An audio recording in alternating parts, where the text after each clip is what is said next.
انگریز تاریخ دان ہے، انگریز ہے، اس کا کوئی تعلق میرے دین سے نہیں، لیکن تاریخ لکھنے میں اس نے یہ بات لکھی کہ میں نے ایسا جرنیل دیکھا ہی نہیں جیسا صلاح الدین تھا، اس لیے کہ اس کے جذبے جیسا میں نے ایک بھی جرنل دیکھا نہیں۔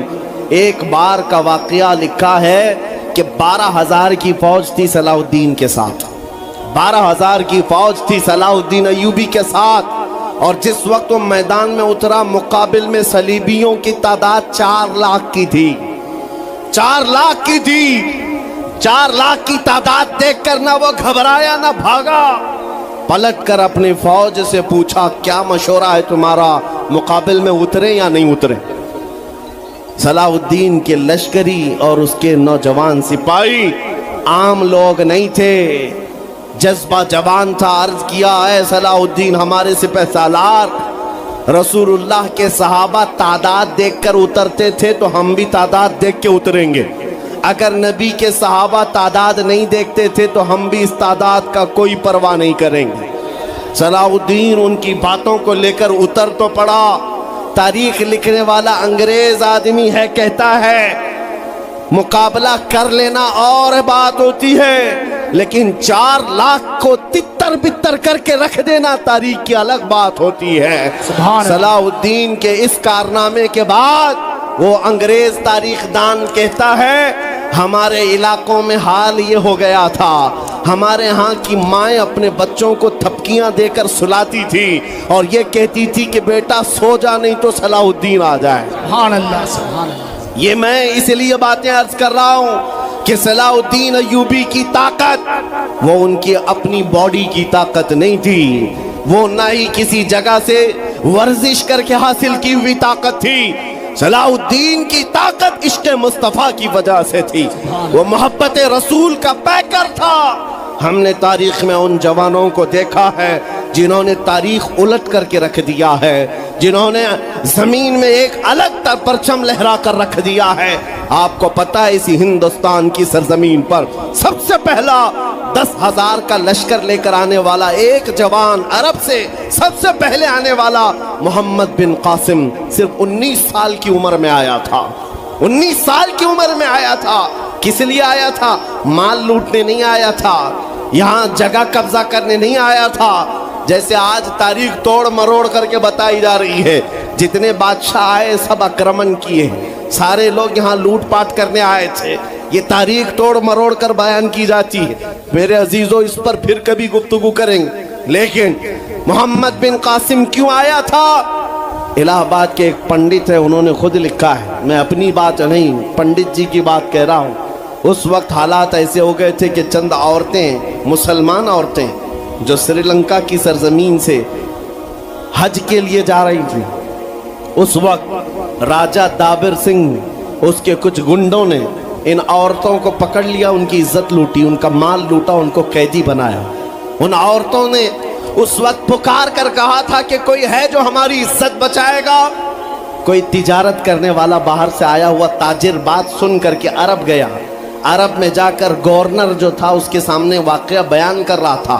19 سال کا جوان محمد بن قاسم وہاں سے گزر رہا تھا، اس نے اتنا واقعہ سنا کہ ہند کی سرزمین پر کچھ ہماری بہنوں کی عزت لوٹی جا رہی ہے، وہیں کھڑے ہو کر اس نے کہا لبیک یا اختی، اے میری بہن میں تیری عزت کی حفاظت کے لیے آ رہا ہوں۔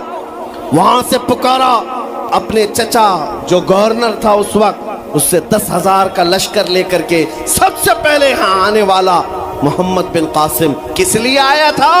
مال لوٹنے کے لیے نہیں، عورتوں کی عزت بچانے کے لیے آیا تھا۔ ہندوستان کی سرزمین پر قدم رکھا اور اس کے بعد سامنے مقابل میں فوراً جنگ کے لیے نہیں آیا، کہا کہ جن عورتوں کو قیدی بنایا وہ چھوڑ دو، جو حج کے لیے جا رہی تھی انہیں آزاد کر دو، اور دوسری بات جنہوں نے گنڈا گردی کی ہے انہیں پکڑو اور جیل میں ڈالو۔ راجہ کو گھمنڈ تھا، اس نے انکار کیا تو محمد بن قاسم نے کہا چلو آؤ محمد عربی کے شیروں سے مقابلہ ہو جائے۔ 3 دن کا مقابلہ ہوا تھا، نہ راجہ بچا نہ باجا بچا، سارے ہزارے ادھر سے ادھر ہو گئے اور محمد بن قاسم کا پرچم لہرایا۔ میرے عزیزو عورتوں کی عزت کا محافظ 19 سال کا جوان تھا، جس نے آتے ہی عورتوں کی عزت بھی بچائی اور میرے دین کا پرچم بھی لہرایا۔ میں آج پوچھتا ہوں ہماری عمریں کتنی ہو گئیں؟ کئی جوان 25 سال 30 سال کراس کر چکے۔ آج بہت ساری عورتوں کی عزتیں جب لوٹی جاتی ہیں، تم تو موبائل میں دیکھ دیکھ کر کے شیئر کر دیتے ہو، ویڈیو ادھر سے ادھر پھیلا دیتے ہو اور اس کے بعد سمجھتے ہو ہم بہت بڑا کام کر رہے ہیں۔ ہر کوئی یہی کہتا ہے سب کو شیئر کرو، سب کو شیئر کرو، کائے کے لیے شیئر کرو؟ میرے عزیزو، یہ کون سی جنگ لڑ رہے ہو؟ واٹس ایپ موبائل کی جنگ لڑ رہے ہو؟ تمہارے اندر اگر غیرت باقی ہے تو میرے عزیزو کسی کی عزت لٹتے ہوئے دیکھ کر تم تماشا نہیں کر سکتے۔ ایمان بیدار کرو، ایمان بیدار کرو۔ یہ آج حالات کیوں آئے؟ امام غزالی کی ایک بات میں سناتا ہوں۔ بہت سالوں پہلے اس امام نے کہا تھا، 1000 سال پہلے تقریباً اس امام نے کہا تھا، جب اس امت کے سامنے ان کے رسول کی توہین ہو رہی ہو اور امت خاموش بیٹھی رہے تو چند دن انتظار کرے، ان کی ماں اور بہنوں کو بازار میں لا کر نیلام کیا جائے گا، ان کی ماں اور بہنوں کی عزت لوٹی جائے گی اور یہ کچھ نہ کر سکیں گے، ان کے بچوں کو مارا جائے گا اور یہ کچھ نہ کر سکیں گے۔ میں آج محسوس کر رہا ہوں حضور کی گستاخی پر اور توہین پر خاموش رہنے کا نتیجہ یہ ہے کہ اب ہمارے گھر بھی سلامت نہیں رہیں گے۔ لوگ آج چیخ رہے ہیں، مسجدیں ویران ہو گئی، مسجدیں ٹوٹ رہی ہیں، خانقاہیں ٹوٹ رہی ہیں، نہ جانے کتنے مزارات بلڈوزر سے ختم کیے جا رہے ہیں۔ یہ تمام باتیں اپنی جگہ پر، میں آپ سے پوچھتا ہوں، جان ایمان رسول اللہ طرح چل تو نہیں سکا، لیکن خود کیسے چلتا تھا یہ بھی بھول گیا، اور میں اس کو تھوڑا بدل کر کے اپنی قوم کے لیے کہتا ہوں، شیر چلا کتے کی چال اور اپنی چال بھول گیا۔ اللہ نے تمہیں محمد عربی کا شیر بنا کر پیدا کیا۔ حقیقی بات ہے یہ میرے عزیزوں، حقیقی بات ہے۔ ایک جن کے ہاں کیڑے بہت زیادہ ہوتے ہیں، وہ میرے ساتھ چھیڑ خانی کر رہے تھے۔ 2 دن قبل کی بات ہے، میں نے کسی جگہ تقریر کیا تو مجھے چھیڑ خانی کر رہے تھے۔ ہمارے دین سے کوئی تعلق نہیں۔ میں نے کسی چھوٹے دجال کے بارے میں کہا تو انہیں بڑی لگ گئی تھی۔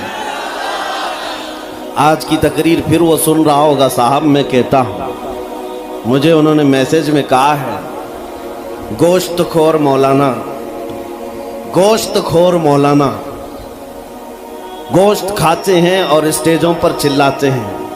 میں نے جواب میں کہا، اللہ کا بڑا شکر ہے گوبر خور تو نہیں ہے، اللہ کا بڑا شکر ہے ہم گوبر کو کوہ نور کہنے والے تو نہیں ہیں۔ اللہ نے دودھ پینے والی قوم میں پیدا کیا ہے، پیشاب پینے والی میں نہیں۔ نعرے تکبیر، نعرے رسالت، نعرے حیدری۔ میرے عزیزو، یہ کوئی بات لطیفے کی نہیں ہے اور نہ ہی چھیڑ خانی کی بات ہے۔ میں ان سے کہتا ہوں، ہمیں چھیڑو مت، ہم اپنے نبی کی بات کرتے ہیں، ہم اپنے نبی کی بات کرتے ہیں، اور جہاں پھر تم چھیڑو گے تو پھر ہم اپنے طور پر جواب بھی دیتے رہیں گے انشاءاللہ۔ اس لیے کہ اپنی اپنی قسمت کی بات ہے۔ مجھے گوشت خور مولانا کہہ رہے ہو اور خود کی حالت معلوم نہیں ہے۔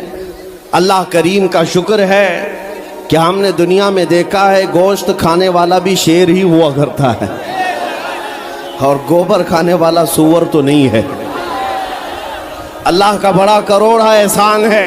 میں ان باتوں میں نہیں آ رہا، لیکن ایک بات ضرور کہنا چاہتا ہوں اے سنیو، ایک بات کہ دنیا 1000 تانے دے، ہمیں فرق نہیں پڑنا چاہیے، اپنے نبی کے اخلاق کو کھل کر کہنا ہے۔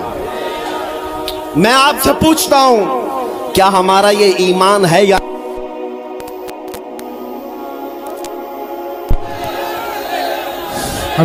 ہمارا یہ ایمان ہے یا نہیں کہ میرا خدا سچا ہے، بے شک ہمارا نبی سچا ہے، ہمارا دین سچا ہے، قرآن سچا ہے؟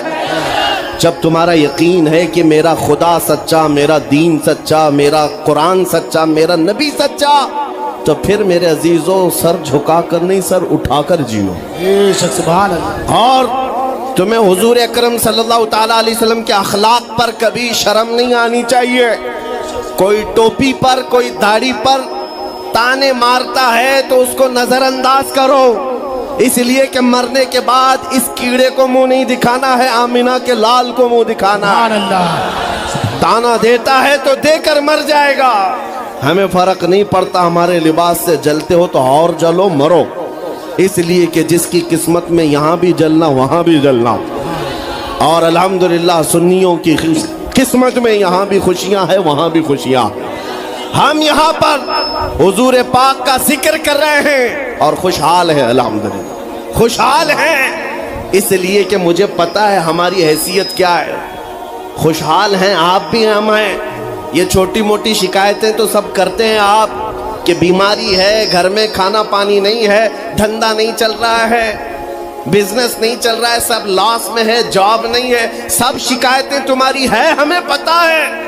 میرے عزیزوں، ہم تو بار بار یہ رونا روتے ہیں، ہم بڑی کمزور قوم ہیں، ہم بڑی کمزور قوم ہیں، ہم بڑی کمزور قوم ہیں، لیکن میڈیا کے دجالی کتے بار بار بھونک بھونک کر بتاتے ہیں تم کچھ ہو، تم کمزور نہیں ہو۔ بے شک، 24 گھنٹے ہم پر ڈیبیٹ ہوتا ہے کہ نہیں ہوتا ہے؟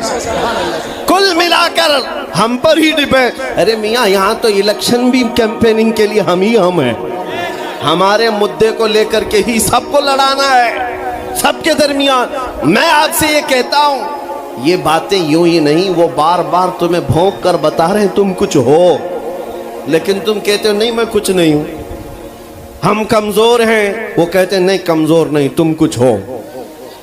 ایک طرف تو کہتے ہیں کچھ نہیں ہے، سب بکھرے ہوئے لوگ ہیں، پنچر پتر بھی کہتے ہیں، لیکن پھر ہم ان سے کہتے ہیں میاں پنچر پتر ہے تو 24 گھنٹے ڈیبیٹ ہم پر کیوں کرتے ہو؟ ڈر کس بات کا ہے؟